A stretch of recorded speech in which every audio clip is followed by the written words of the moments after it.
Ayun, so headlight issue. Problema nito, walang low, high lang na ilaw. So ito tuturo ko sa inyo paano mag-check ng headlight. Saan ba nakalagay yung fuse nya, sa anong saan yung location ng kanyang fuse box. So yan yung may-ari, shout out. So siya yung may-ari nito. Okay, so simple lang naman itong mga ganito na problema. Check na natin. Yan, high natin, iaw natin yung headlight. Ayun, so makikita nyo wala talagang nailaw dyan. Pero pag high, naka high beam, nailaw siya. Kita nyo, pag ilaw ko, yun, nawawala. So hindi headlight ang problema niyan, kasi kapag ka headlight, hindi naman magsasabay-sabay ponder yung headlight valve. So may naponder yan, isa lang sa kanila, pero hindi talaga basta-basta sinasabing magsasabay-sabay ang kanyang ponder yung kanyang headlight valve. So unang i-check nyo, kasi ang fuse ng headlight hindi dito nakalagay.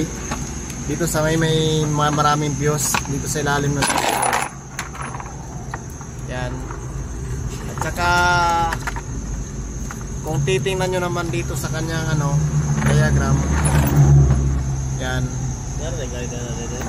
wala namang nakalagay dyan na meron pala headlight yan. Oo pala, ganito. May nakalagay siya na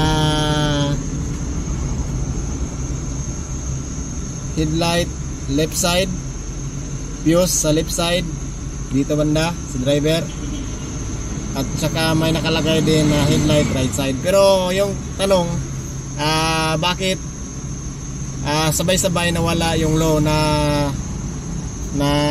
nailaw naman yung high? Ibig sabihin yung fuse ng left and right at headlight, left and right ng headlight ay mayroong supply, kasi nga nasiga naman yung high. Iba-iba kasi siya lang ng fuse. Iba yung sa left side, iba rin yung sa right side. So ngayon, syempre dahil dito pa lang, pag-check natin, kita nyo, yan, nailaw yung kanyang left and right pag naka-high. So ibig sabihin ang fuse doon sa right side at saka sa left side ay okay. So yan, shout out. Okay, so dito yung tingnan guys.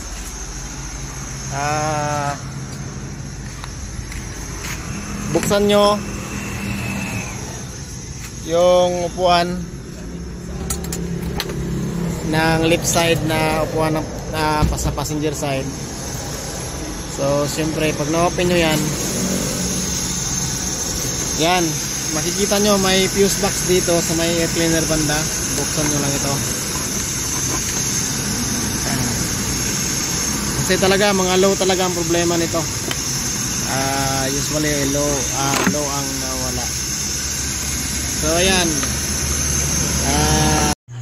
Okay, so ayan, ito yung cover nya. So dyan kayo babase kung saan nakalagay yung mga fuse ng headlight nya. So yan, sa itaas tingnan natin. Yan yung headlight left side. So sa ilalim naman nakalagay headlight right side. So yan yung fuse ng bawat isang headlight valve doon sa harapan. So hindi naman kayo manito kasi andyan nakalagay talaga. So dahil ito, tinistingan ko na ito, okay naman, wala namang putok ang fuse dito. So gamit lang kayo ng tester na yung ilagay nyo lang sa ground, kasi nga positive yan nun dyan. Tingnan nyo isa-isa, pasukan nyo, kung wala namang putok, ibig sabihin okay lang siya. So ngayon, pupunta tayo doon sa ikalawang naman para mag-check. Matik.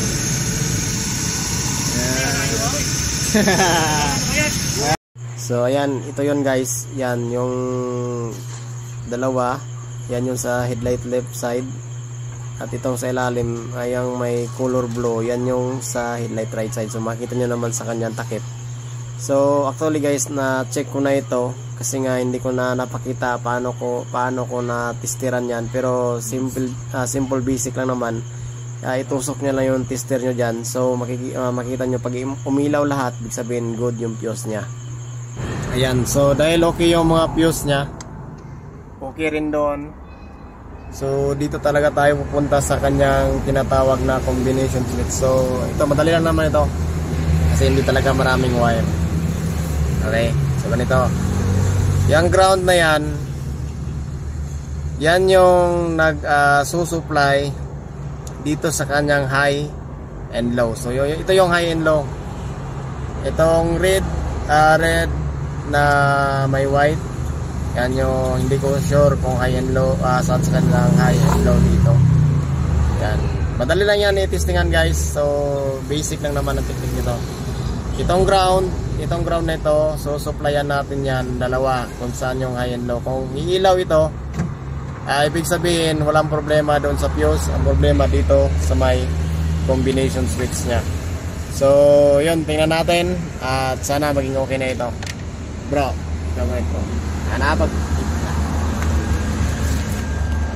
So basic lang ang pagano nito guys. Hanap ko na tayo ng wire dito na extra wire. Wire.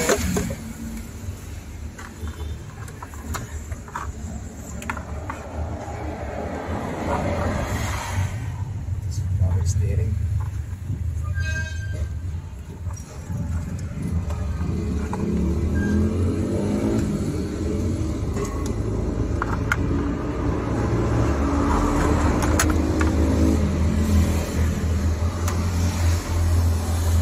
Yan, so kuha lang kayo ng wire at gawin nyo, klaro na siya bro. Gawin nyo itong black na yan, itap nyo yan dito sa pula. Itong dalawa magkatabi na ito. So tapan natin itong isa. Tingnan mo na ilaw bro. Sige. Pakita bro sa akin. Yeah. So ayan, diba, umilaw yung inside. So tanggalin ko, lagay natin sa kabila. Ayun, wala. So wala, blackout talaga. Ibig sabihin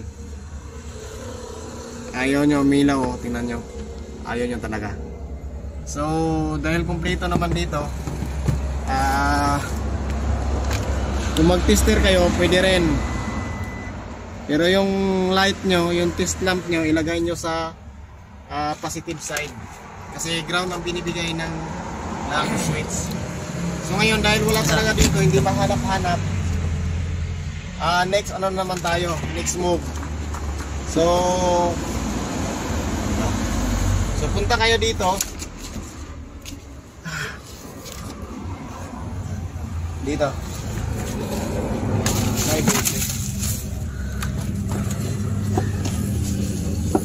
Volt. Ayan. Puntahan yung sakit na ito. Dahil ito galing dito sa itaas. So tingnan natin ano ba kulang ito. Magkakatabi rin sila ng dalawa. Ayan. So yan, gawin natin ganun pa rin, ground at saka lagay natin sa ground yung wire. Hanap tayo ng ground dito.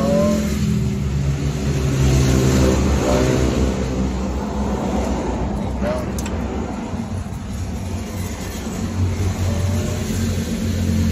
So yun, ayaw no, may ground dito. Okay yun, so kita na natin ang problema niya. So ito lang, sa mga headlight, pag okay lahat yung fuse doon, kasi ang fuse ng headlight nandito. Dito yun, yung dalawa. So hindi naman kayo malilito kasi meron naman ganito, meron naman sa diagram. Dito sa socket kasi, yung red, white, ito yung low side. Yan, ito yung low side. Ito yung sa high, yung plain red na may batik na gray. So ito ay ground activated. So ground ang nagpapagana doon sa headlight kasi nga yung headlight doon sa harapan may bawat fuse kada isa. So may naka-ready na doon na light. So kailangan na lang niya negative para umilaw siya. So ito, kaya may negative dito kasi ito yung nagbibigay dito sa headlight. Siya nagsiselect, itong combination na ito, nagsiselect kung saan siya bibigay ng, halimbawa switch nyo sa low. So yung low ang bibigyan niya ng ground, select nyo ng high. So yun yung high rin ang bibigyan niya ng ground. So dahil nga okay yung lahat ng fuse, so dito natin chinek kasi itong harness wire na ito yung papuntang dashboard yung dito. So ito ring dito sa may ano niya, ito yung papunta doon sa labas. So ang problema dito ito ay pag itong combination switch nagbibigay siya dito ng supply na ground, pero paglabas dito wala. So ang problema nandito sa socket niya. So tingnan natin kung anong problema. Hindi masira, mabuksan. Ya, wala ka na eh. Wala to. Jangan lang ito. Nilak niya no. Bagyan naman siguro siya oh. Yan oh, paano press. Dito. Dito siya.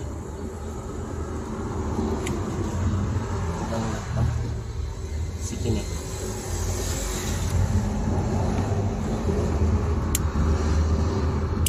Bisig paduot pa na unsa? Sana? Palak mo to. Palak na. Kanya pagawas. Yon. So natanggal na natin. Asan yung headlight? So ito yung headlight. Kita nyo? Yan yung headlight. Ayun, sunog. Di ba? Sunog yan siya. Isa kayo klaro. Yan, so makita nyo. Tingnan nyo yung red white. Ito yung red white, di ba? Yan. Yan yung red white. Pagpunta dito, nasunog yan guys. Tingnan nyo. Sunog yan. So dito sa paa niya, wala namang sinyalis na sunog. Pero dito, tingnan nyo. Yan. Yang isa na yan. So sunog siya. So gawin natin, i-jump natin ito, tanggalin natin. I-jump natin o diba lagyan na lang natin ng wire, pero mas maganda kung pwede rin naman siya putulin, pwede rin hindi. So gawin natin, di na lang tayo magputol, mag-jump na lang tayo ng wire doon papunta. Balik natin ito.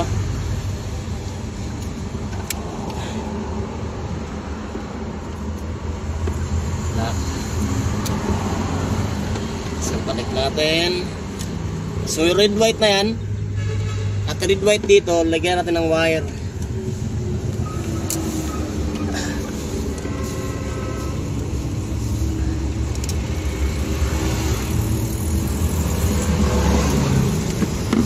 Tsaka yung red white dito.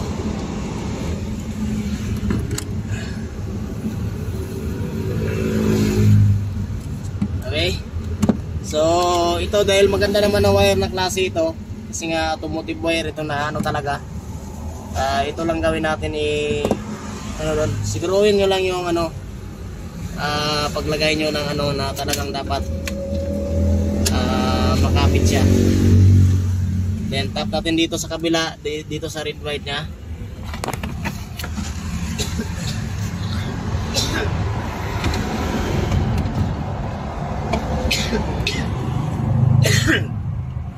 Okay, so tingnan nyo ang ginawa ko guys.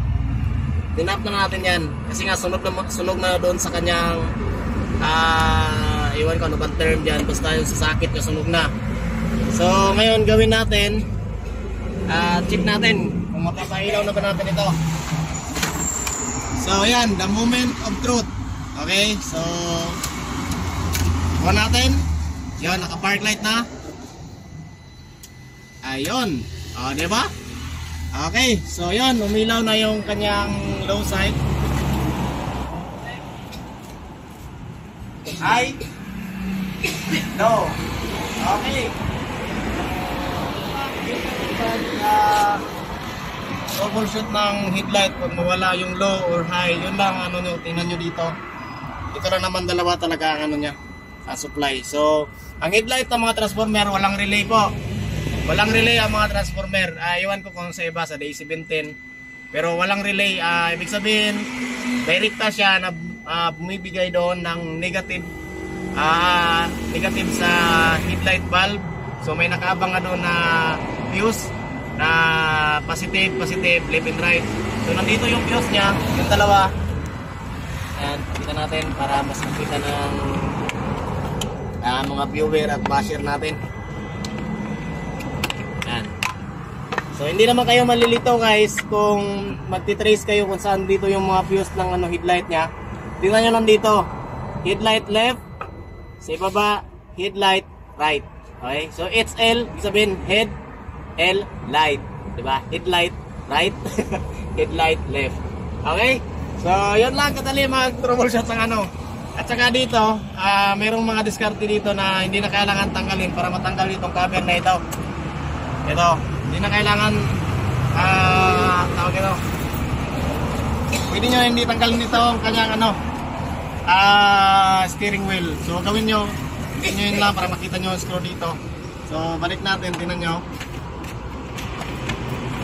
Yan.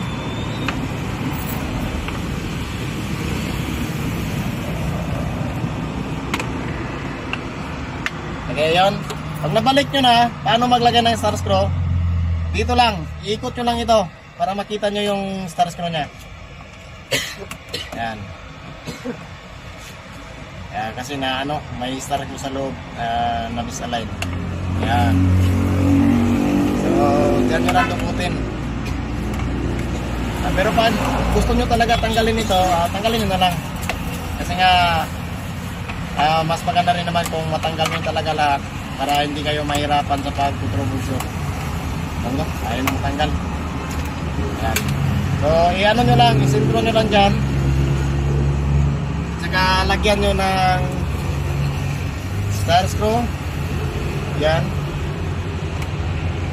Okay, yan. Safe na yan. Ikutin nyo kabila. So, makikita nyo rin dito. Ganun din ang gawin nyo. Ayaw, no. Taiwan now. So, yun lang. Ikaw na balang mag-balik na bro. Okay. So, headlight issue. Problem solved. So, ngayon, supportahan nyo po YouTube channel natin para mas marami pa tayong magawa pang ibang video na paano mag-repair, troubleshoot patungkol sa ating mga sasakyan. And yun lang po. Maraming salamat. God bless.